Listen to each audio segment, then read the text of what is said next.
This is the segment of the show where we, all three of the hosts, give you one statement each, one of which has a lie in it. The other two are the stone cold truth, and it's up to you to tell us which one has the lie and what the lie is.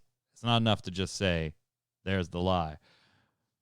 Our resident lore master supplied us with some info to be reading to you. You can follow Missy on Twitter at LilMissy4205. Huge shout out to her every week providing this fantastic information. And I got to tell you, last week I read sections 1 and 3. Zista took number 2 in the middle. The last section was the one that had a lie in it. The truth is that all kidnapped leaders were assembled. Players did not really get to save any of them. The jailer held 3 of them. Anduin managed to call upon the light within the maw to give players a chance to escape. The jailer then smiles that he has what he needs. Now, the story team has definitely been giving Anduin some really big powers. First, we saw the mass resurrection in the Battle for Azeroth Lordaeron cinematic. Now we kind of got power word barrier to withstand against the jailer. So here we go. Me, Zista, Indy, who's lying, and how. Here we go. Players are transported through the Waystone to the center of the Shadowlands, the realm Oribos. All mortal souls are to be sorted by the Arbiter, but are now flowing into the Maw. No one has ever escaped from the Maw before, and players are henceforth called Maw Walker. The Arbiter is at the very bottom of Oribos. The Maw Walker is brought before her and is given a glimpse of what happened to her. A black light is shot upwards from the flow of souls and strikes her, which causes her to go dormant. Since the Arbiter doesn't have a voice of her own, an attendant is selected to speak on her behalf. Kaldanara states that before the players arrived, the Arbiter briefly stirred, and so begins the linear campaign through the different realms. One of those 3 statements is a lie. You've got to tell us which one in the comments below on YouTube or on ReadyCheckRadio.com, RAIDEO. Please stop on by and make sure you're following all the socials. And for God's sakes, tell a friend and come on over to a live show. Chat, before you part ways here, don't go anywhere. Right after today's show, we've got another streamer coming online, Mr. Jason Winter. How are you, sir? I'm doing pretty well. How are things with you? I can't complain. What do you think of those Hearthstone numbers? Being the kind of Hearthstone correspondent for MMO Bomb. I know you didn't cover it today. You have it set aside for actually on the 21st. But what'd you think of those player numbers?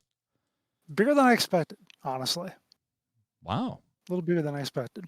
Well, there you go. Especially, did it take into account the last few months when they've been kind of being dragged through the mud with the? Well, it said as of 2021.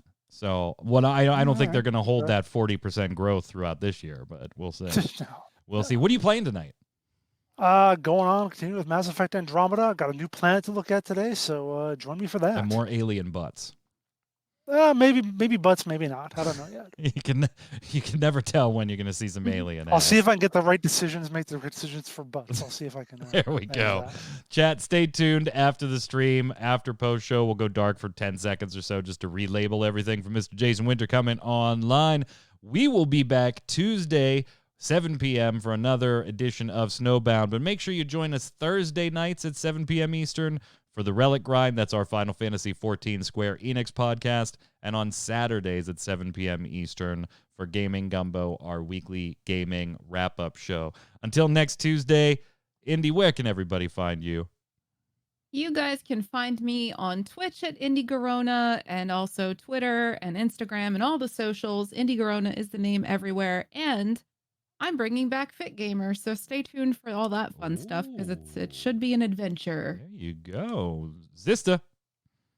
You can find me on Twitch at Zista, XIZTA, and on Twitter at itzista, down below, somewhere over there. Just going to let you point there for a while.